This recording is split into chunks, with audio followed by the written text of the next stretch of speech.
문가리우스가 어제 청와대에서 수석 보좌관 회의를 하면서 참 기묘한 이야기를 했습니다.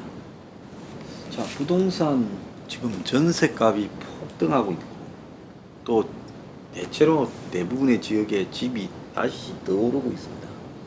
그런데 집값 안정세가 시작됐다고 황당한 이야기를 하고 또 더 나아가서 부동산 세금 부담이 OECD 국가 중에 2등인데 보유세만 비교해 낮은 편이다라고 말을 하고, 그래서 집값 상승세가 진전되고 앞으로 이런 것이 더욱더 이 진정이 강화되어 갈 것이다 요구를 하며, 정부 여당이 불로소득 한수와 대출 규제 강화로 투기 수요를 차단하고 주택 공급 물량을 최대 확보하고 세입자 보호 대책까지 포함해 4대 방향의 정책 패키지를 마련해서 주택 주거의 종합판이다.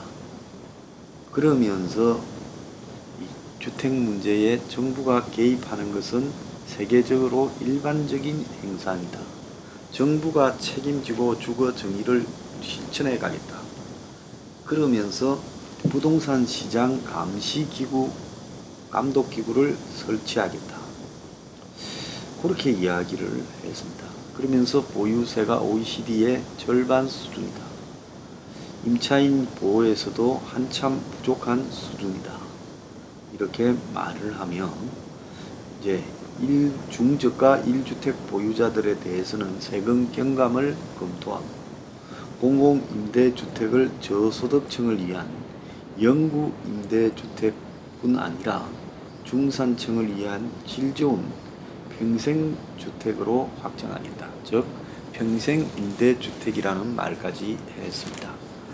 자, 문이 어제 한 말을 대체로 요약해보면, 첫 번째는 지금 부동산이 안정됐다. 두 번째는 부동산 감시 감독기구를 설치하겠다. 세 번째는 한국이 지금 이 부동산세가 OECD 절반이라서 보유세를 인상하겠다. 네 번째는 평생 임대주택을 하겠다. 이렇게 말을 했습니다. 자, 그러니까 곧바로 또 요즘 이재명이가 문 말만 하면 막 그냥 떠받들죠. 아부를 잘합니다. 그래서 문이 공공임대주택을 중산층까지 포함해서 평생주택으로 하겠다. 경기도에서 먼저 실천하겠다. 그리고 이 문의 질 좋은 평생임대주택은 자기가 7월 22일 이야기했던 기본주택보다 더 나간 거다. 더 낫다. 그러면서 이제 막 찬양을 하기 시작한 부분입니다. 그래서 저는 문이 보유세를 강화하고 좀 세금을 더 매기겠다는 거죠. 부동산 감시 감독기구를 만들고 중산층까지 평생 임대주택에 거주하게 하겠다. 그러면서 부동산이 안정되어 가고 있다 말을 하는데, 그럼에도 불구하고 국가 주택 공급을 하겠다라는 말을 끝까지 안 하고 있어요.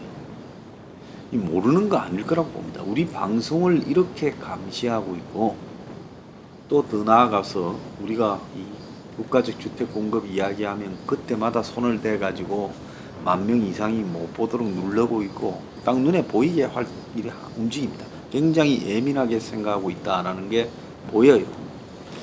그런데 굉장히 예민하게 생각하고 있다라는 게 보이는데도 알고 있으면서도 국가적 주택 공급을 문의하지 말하지 않는 것은 무엇 때문입니까? 이 사람 지 마음대로 하는 사람이잖아요. 지금 뭐 검찰 개혁과 관련해서 보면 자기 하고 싶은 대로 다 해버리지 않습니까? 법원, 검찰, 경찰 이런 걸 지 마음대로 다 하잖아요. 감사원도 지금 지 마음에 안 들어가지고 감사원장 옷 뺏길 때까지 압력 넣고, 또 윤석열 총장은 마음에 안 들어서 주변을 다 그냥 측근들 내쫓고 포위하고 오른팔도 구속시키려고 집요하게 저렇게 시도하고 있지 않습니까? 그래서 모든 정책을 보면 지 하고 싶은 대로 하고 태양광 같은 거는 저렇게 문제가 있다고 해도 끝까지 태양광 정책을 밀어붙이면서요. 지금 이번 산사태에서도 많은 좀 문제를 불러일으켰고, 더 나아가서 그린 뉴딜이라고 하면서 끝까지 밀고 가고, 여기에 펀드까지 형성해서 원금에다가 3% 이자 보유해 준다 했다가 말 바꿔서 시끄럽지 않습니까? 그럼 이런 걸 보면 지가 이해관계가 있다 싶은 거는 끝까지 가고, 특히 우리들 병원이나 신라젠이나 라임이나 또 옵티머스 같은 자신들과 관계 있어 보이는 비리는 끝까지 누르고, 유재수나 이런 거는 끝까지 봐주고요. 그러지 않습니까?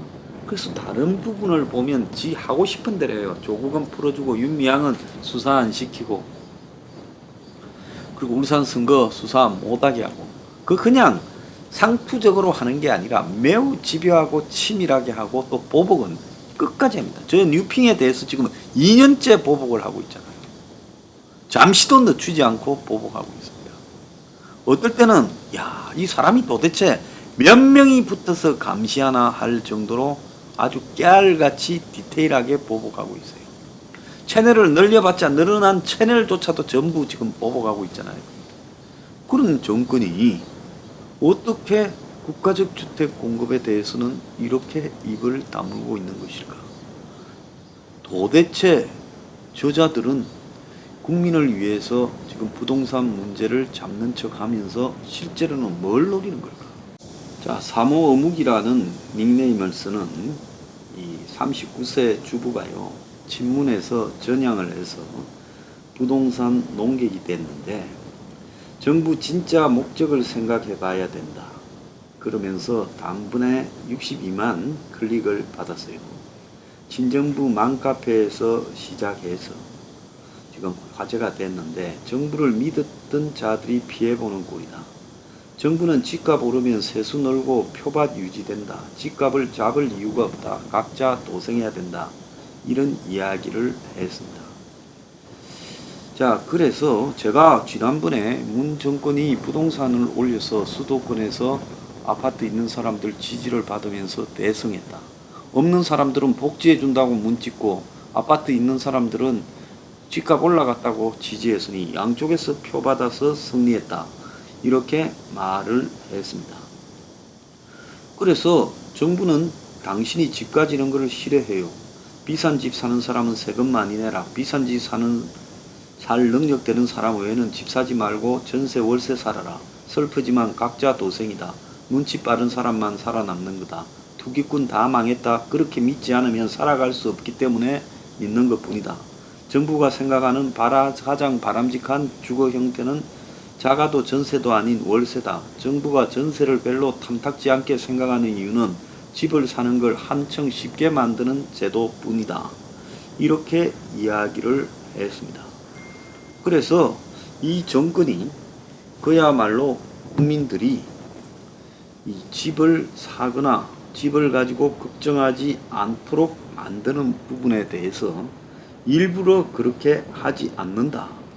이런 지금 이야기가 나오고 있습니다. 그래서 이 사모 어묵이라는 이 아주머니가 그야말로 이렇게 환영을 받은 이유가, 정부 입장에서는 집값이 오르면 집값 오른 데 따라서 세금 수입 많이 들어오지. 또 집값 올랐다고 다 정부 지지하니까 표밭 유지되지. 그러니까 집값을 잡을 이유가 없다. 그래서 정부를 곰탕집으로 국토부 장관을 피아노 배우는 아줌마로 비유를 했어요.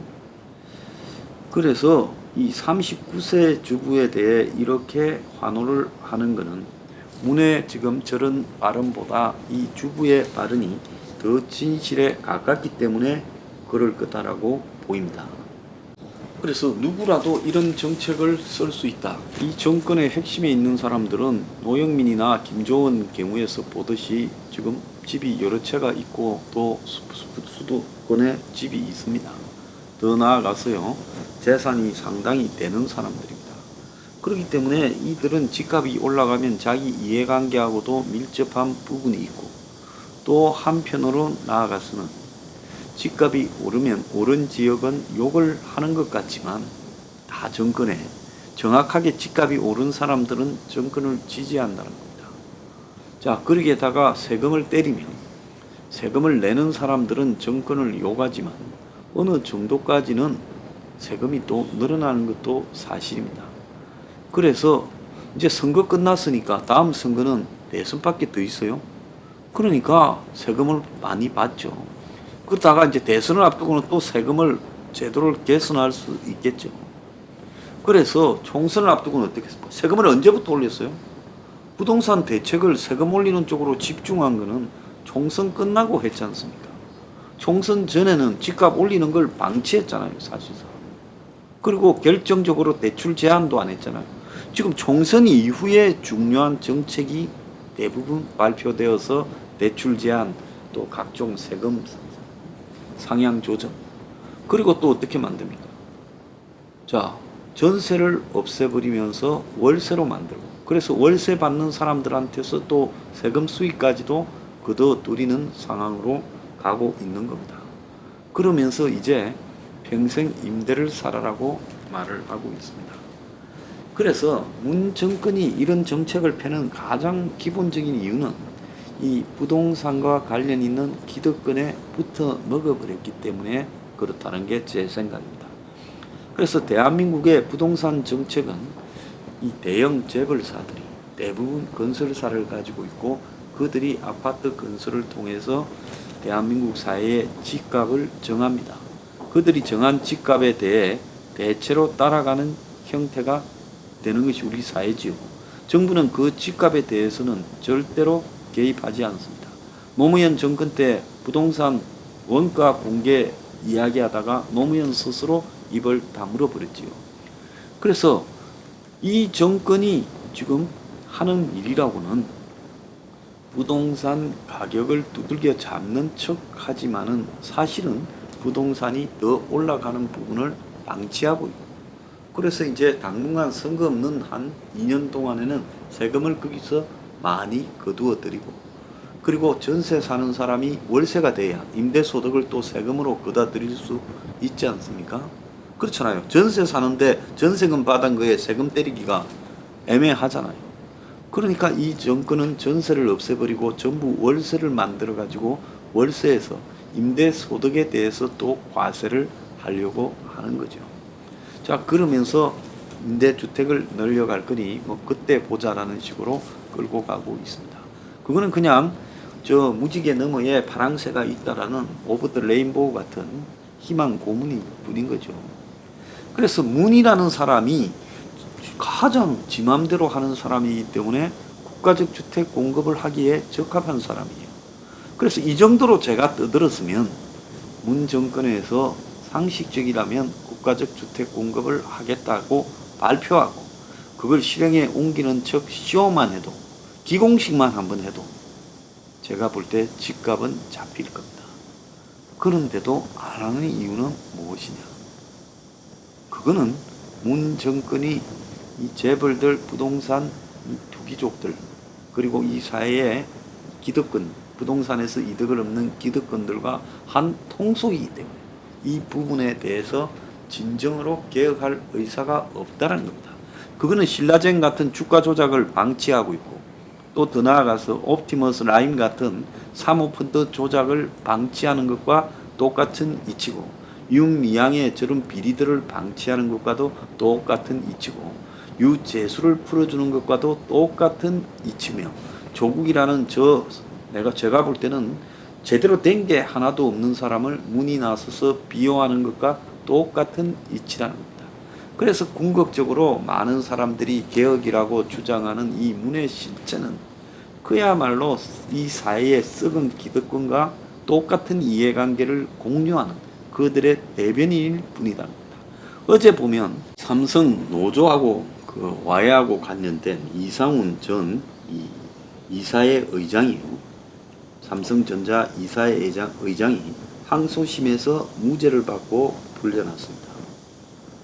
자, 이 26명이 걸렸는데 그 중에 25명이 유지가 됐지만은 일부는 감형이 되었고 이상우는 무죄로 풀려났습니다. 그래서 노동계에서는 그야말로 봐주기, 재벌 봐주기다라고 비판이 지금 심한 거예요. 삼성만 노조를 허용하지 않겠다라는 건 잘못된 거죠. 오늘날 민노총이나 한국노총이 정치 노조가 과잉돼 있는 것도 잘못된 거지만 삼성에는 노조를 못 만든다는 아직도 잘못된 겁니다. 그래서 매사는 균형을 이루어야 된다고 보고 있습니다. 삼성 바이오로직 관련 이재용에 대한 지금 검찰의 결정도 안 나고 있어요. 허지부지 끌다가 제가 볼 때는 뭉갤 거라고 보고 있습니다. 그래서 철저하게 문 정권은 이 기득권과 결탁해 가고 있는 이 썩은 기득권 중에 하나다.